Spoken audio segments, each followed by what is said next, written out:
Cool, cool. One, two, three in the place to be. I'm your host, Adam Mill. To the right, left of me is.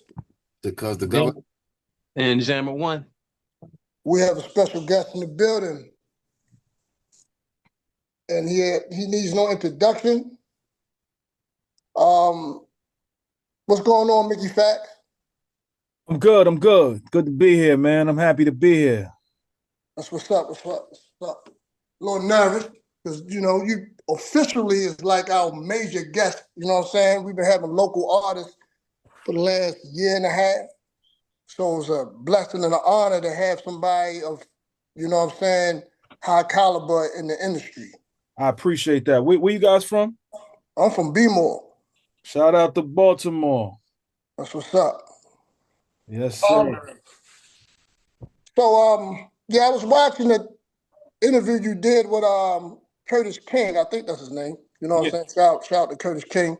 Yep. Very masterful interview. Yep.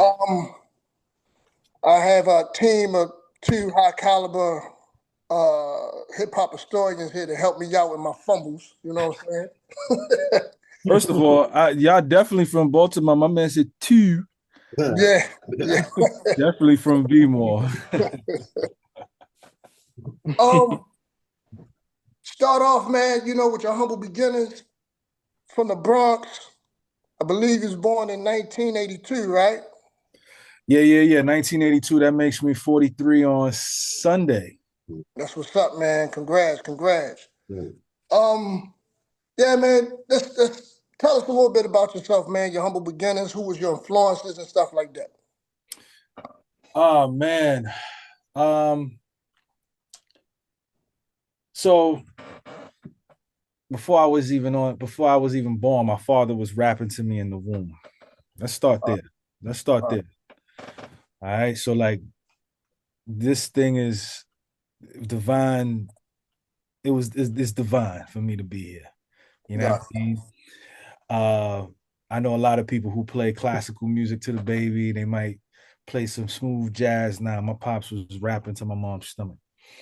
So it's pretty much predestined for me to be where I am today. And obviously, I came up as I began to become cognizant of what's happening around the age of 6, 7 years old. So, I don't know anything. I'm not gonna say I don't know anything, but in terms of my inspirations, 82 to about 88, it wasn't really my thing. Okay. The 89 is Kane. So like I got on when I became a fan of Big Daddy Kane. So seeing Kane was life-changing for me. You're talking about a guy on Video Music Box. Shout out to Ralph McDaniels. Shout out. We're talking about a guy who danced, rapped very well, dressed very well, had all the girls, high top fade, jewelry, and was beating a nigga up in a ring. This is all happening in one video, in one music video. Yeah. Ain't no half stepping. Big Daddy Kane is one of the four kings of hip hop, if you ask me. Oh yeah, he is. Four kings. I mean, he would argue that he isn't. That's another thing. What I'll get into that. But like, yeah, for me, it was Rakim, KRS, yep, Big Daddy Kane, and again, I was younger, so it was LL. LL Cool J, yeah, right. He's another. All those guys you mentioned have created subdivisions or like subgenres of like lyricism. You know what I mean? Yeah, every one of them. And then obviously the other two that we can't forget, which is Slick Rick and Coogee Rap, right? So aside from those two, those were my four. And again, this is a black superhero to me. He was a literal superhero to me. He did all of this in the Ain't No Half Stepping video, and this is '89. So fast forward, 2021, 2022, I'm texting him. Mm-hmm. And if the conversation is getting, if it's too spicy, he's calling me. Big Daddy Kane's calling me to talk, and Kane and me and Kane, we like the same shit. So he'll talk, and we'll just talk for hours about rap, about movies, and y'all don't understand like how grateful I am to be able to communicate with someone who practically inspired me to do what it is that I'm doing today. You know? So when you first talked to Big Daddy Kane, like when you first got a chance to talk to him, were you like starstruck? Did it was like tell us about the excitement in that? I could only imagine. So the first time I met Kane was 2009 or 10. His brother, Little Daddy Shane, introduced us. I was opening up for Kane in New Jersey, and it was Jersey City. I was opening up for him, and his brother, Little Daddy Shane was like, he introduced us, and he was like, "Yo, Kane, him right here. This is the younger version of you." That's how I was introduced to him. That's pressure. That's pressure, son. That's pressure. I almost fainted. Yeah. At that time, I was dancing. I was fly. I had all the girls. I wasn't beating niggas up, but like, you know what I'm saying? Like, I was also just lyrically better than everybody. You know what I'm saying? Yeah. So, that was mind blowing. And then, you know, obviously, we didn't really communicate too tough. It was just like a quick meeting. Right. Mm-hmm. And then fast forward like a decade, 1 decade, and a couple years later, we became friends. I reached out. That's dope. That's dope. I reached out to him to write the foreword to my book, and he was like, yeah, and I offered to pay. He was like, nah, man, you a pillar in what we doing and what you're doing. I believe in it so much, and again, did you talking about this is superhero to me, man. Like, I mean, we all got our superheroes. He is my superhero. You know what I'm saying? Like, for real. Basically, you were solidified when you said that. Oh yeah, I was good. Everything's done. Everything's done. Solidified. The 09 freshman cover. Mm-hmm. Talk a little bit about that, man. It had some hitters on there. B.O.B., Wale from our region. Who else was on there? Kid Cudi. Yep. You have what's dude's name? Man, his father used to do hip hop, man. Oh, Corey Guns. Corey Guns, excuse me. Yeah. Corey Guns. Okay, so it was Wale, B.O.B., Asher Roth, Charles Hamilton, Blue, Corey Guns, me, Cudi, Currency. Oh yeah. And Ace Hood. Ace Hood, wow. So you know, what was that experience like being around those MCs during the time? Because I look at the freshman cover like the NBA draft. Yeah, I mean, you know, to the gyms exclamation, right? Like, it wasn't. Shout out to Ace Hood. I think that he doesn't get the proper respect that he should get for like ushering in this triplet flow that everybody kind of does. But wait a minute, is Ace Hood the one that did Pop Lock and Drop It? I can't quite remember. No. He did Hustle Hard. Oh, Hustle Hard. Okay, all right. So he was actually Plan B for that cover. Plan A, and if Plan A would have came through, it would have been a no-brainer, greatest cover ever. Right now, I feel like we like either 2 or 3, right? But it was supposed to be Jay Electronica on that cover. Oh wow. Yeah. Let me tell you something about Jay real quick, man. As you know, I don't like to call myself an MC because I'm very humble. You know what I'm saying? As an MC, as a writer, as a rapper, you be writing some shit through my French, and then when you hear Jay come out with something, you're like, oh man, I gotta ball up the paper, throw it in the trash, man. He's just one of those MCs that's just like, damn, yo, why didn't I thought of that? You know what I'm saying? Yeah. Yeah. I mean, aside from that, I mean, to be on that, again, it goes back to superheroes and comic books, right? The double XL and the Source was like comic books to me. They were like DC and Marvel. It's the only Yeah. way I can explain it. And Marvel, well, DC was the Source because DC came first, right? And the Source came first, right? And then Marvel was double XL. So Marvel obviously took over, and I collected double XL magazines from the moment 50 Eminem and Dre was on the cover. Okay. Because they were putting out shit, but like we were still on the Source. And I got tired of and no disrespect to Benzino, I got tired of seeing Made Men 4-page spreads. I just was like, when they gave him a 4.5 and I listened to it, I was like, nope, that's it. I'm done. Yeah. So you gotta think about my mindset. I'm a hip hop, I'm a rapper. It's a hobby for me, but I'm a rapper. I want to get on. So I'm copping every magazine. There's no internet. So we had to wait a month to get the news about what's happening all across the country. Right. So every month I'm learning, I'm studying. This is like everything to me. So imagine getting that phone call. My mom is telling me at the time, why are you collecting these magazines? For what? What are they doing for you? And then one day I got the call. I'll never forget. I was at my junior high school. I was in my junior high school park on my birthday. And Rob Markman, who's now at Genius, he called me. Never forget this. He called me. He's like, yo, look, don't tell nobody. I just got out of a meeting with Daytwan at Double XL. You're going to be on the cover of the Double XL. Wow. And I said, what? What are you talking about?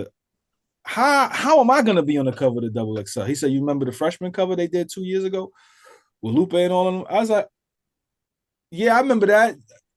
He was like, yeah, you're going to be on the cover. I said, who else is going to be on the cover? He said, right now, who we picked, it was just Wale and you so far. That's it. Wow. I was like, what? Heavy, man. That's heavy. So it was just, so I was basically the number 2 draft pick of that year. I was the number 2 draft pick of that year, basically. Yeah. I don't know, man. I probably got you going 1. Although I love Wale work, he's from my region. You know what I'm saying? Shout out to Wale. The joint that you did, man, Mickey, if I'm pronouncing it right, the album, the mixtape, Mickey Mouse. Yeah. And when I was listening to it this week, a couple days ago, and it was like, it took me through like a whole era of the 80s. Like it took me somewhere, when I'm hearing Basquiat and I'm gonna keep it real with you, man. Shout out to Kendrick Lamar. When I hear the joint that he did with Tupac, the interview, and I listened to it, I said, I wonder, did he hear this album first? Yeah, he did. You know I think he did. Because I interviewed Andy Warhol 3 years prior, and when that album came out that day, everybody was like, "Yo, he bit Mickey Factz." Everybody said it. But I listen. Shout out to Kendrick. Shout out, that's bro. Yeah, shout out to Kendrick. I don't got no issues with him. I don't want no problems with no rapper. It is what it is. You know what I'm saying? I hope I inspired him. You know what I mean? Yeah, classic, man. Classic project, brother. Classic project. Thank you. I heard they said in a little bit of disagreement with it, they said it was too artsy or something like that. Yeah, it was too artsy. It was the people called it pretentious.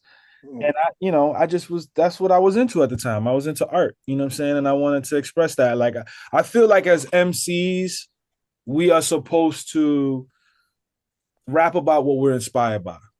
You know what I'm saying? So like when I first came on, obviously I was inspired by Kane. So I danced, I did party music, stuff like that. Then I got a little bit mature and started talking about love and then art, then comic books and video games. And then when I fixing my credit up, I started rapping about credit and financial literacy. I mean, I feel like that's what an MC is supposed to do. He's supposed to be battle tested. He's supposed to be creative and innovative. He's supposed to be foundationally great lyrically. And then he's supposed to also be competitive. You know what I mean? Now your whole preparation process when it came to the whole Mickey Mouse. Mm-hmm. You talked about, you said it was something like a method rapping. You know, like you said, you would go through like an acting, like a whole thing where you would really immerse yourself into something. Yeah. Describe that. Like what made you decide to say, all right, I'm gonna make this decision to say I'm gonna completely live a totally different way so I can put myself in the mind frame to put this project out. Yeah, I mean, at the time, I was still signed to Jive Records at the time. And Jive had folded, so I had got a new deal with RCA. So when the label folds, whoever's on that label gets either moved to another label or you get dropped. I got moved to RCA Records, and my A&R at the time, he didn't want to really, he didn't really want to move forward with what I was doing. So like, I did this freestyle over Dead Mouse. It was a Dead Mouse record, and I sent it to my man. And he was like, it's dope, but nobody cares. And I was like, all right, so how do we make people care? He was like, we all know you can rap, so that doesn't really do nothing for us. So why don't you become a painter? Because since you like art, why don't you become a painter and rap as a painter? And I said, okay. I didn't get it. And he was like, you got to be the painter in the 80s and place yourself in the 80s and create a character. And because you already know what's going to happen in the 80s, you just insert yourself in there. Sort of like acting. Yes. So then once he broke it down, I had to like remove my mind from being Mickey Factz and then turn into this character, Mickey Mouse. Yeah. And then I was like, okay, so all right. So then I started reading autobiography books. I read Warhol, Keith Haring, Basquiat, and Keith Haring's book inspired me the most. So the story is really about Keith Haring. It's like a unofficial biography of his life. So like, I was like, all right, how can I really become this person and make it Mickey Mouse, make it about Keith Haring, but really it's about Mickey Mouse, and Keith Haring is also in the story. And I was like, I'm gonna give him a beard. That way it don't look like Mickey Factz. At the time I was clean shaven. I gave myself a beard. I let my hair grow out. I wore the same clothes for an entire year. I taught myself how to spray paint and paint, and I slept in the park. Like I had an apartment, I had a brownstone in Harlem, but I would go to 14th Street and sleep in 14th Street just to get the feel, so that everything that I was saying would be real, and every word would mean something. You know what I mean? That's a whole different level. Yeah, like they take a lot of discipline. Yeah. And a lot of discipline. What happened? So, and I'm gonna tell you, I'm gonna give y'all. So, people have been asking me for a sequel for the longest. So, I was like, okay, if I'm gonna do a sequel, for those that listen to the first project, y'all know that I ended off with a song called AIDS, right? So, Mouse has HIV. So I was like, okay, how am I going to write part two? I was like, how am I going to write part two? So I was like, I put it off for years and years and years. Mm-hmm. And then 2020 came. And I said, oh, the pandemic is here. So now we didn't know what was going on. So I wrote this during the entire month of May. I wrote the entire album. And during the month of May, remember, COVID was like heavy from March 21st to about April, like middle of April, end of April. So we didn't know what was happening. Nobody knew what COVID was. World shut down. Right. So in order to become Mickey Mouse again, I would go outside without a mask on. Oh, yes. And that's crazy. And I would cough without covering my mouth. I didn't have COVID, but I would just cough. And I would see the reaction, so I can get people's reaction to it. Yeah. And then act like that was AIDS in the 80s. beats. Excellent. Wow. Excellent. That's crazy. See? Wow. See? Genius. Crazy, but genius. See So, that so goes. hold on. Mhm. Hold on real quick. Hold on, Governor. So look, I'm really enjoying this conversation. Share.